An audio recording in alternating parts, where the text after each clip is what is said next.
Մարտի 30-ին ժամը 15:55-ի սահմաններում Նաիրի բժշկական կենտրոնից ոստիկանության կենտրոնականի բաժնում ահազանգ ստացվեց։ Քթի եւ այդ ոսկրի կոտրվածքով բուժօգնության էր դիմել ԱՄՆ-ի մի քաղաքացի, ում դեմքին Խորենացու փողոցում հարվածել էին։ Օպերատիվ խումբն անմիջապես մեկնեց բժշկական կենտրոն։ Ոստիկանները զննեցին կրիմինալ մատյանը, զրուցեցին տուժողի հետ եւ ինչ-ինչ մանրամասներ պարզ դարձան։ Ժամը 4:30-ի սահմաններում Վազգեն Սարգսյան եւ Խորենացի փողոցների խաչմերուկում օտարերկրացուն մի երիտասարդ էր մոտեցել, ռուսերեն ինչ-որ բան հարցրել, ապա դեմքին եւ գլխին հարվածներ հասցնելով գրպանից հափշտակել էր դրամապանակն ու դիմել փախուստի։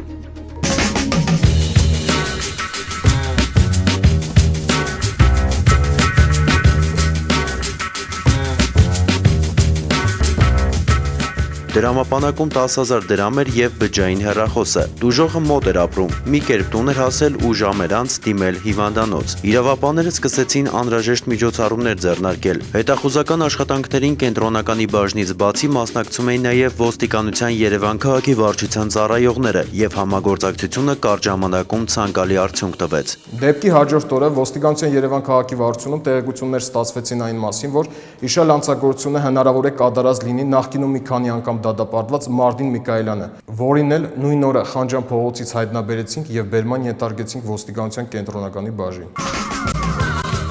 Մարտին Միքայելյանը բաժնում խոստովանել էր կատարածը, սակայն տեսախցիկի առաջ խոսել չցանկացավ, ամեն կերպ փորձում էր թաքցնել դեմքը։ Գուցե ամաչում էր օտարերկրացու հանդեպ իր անհյուրընկալ պահվածքից։ Հափշտակված բջջային հեռախոսն առգրավվել է։ Փաստի արդի ոստիկանության կենտրոնականի քննչական բաժնում հարուցվել է քրեական գործ։ Մարտին Միքայելյանը կալանավորված է։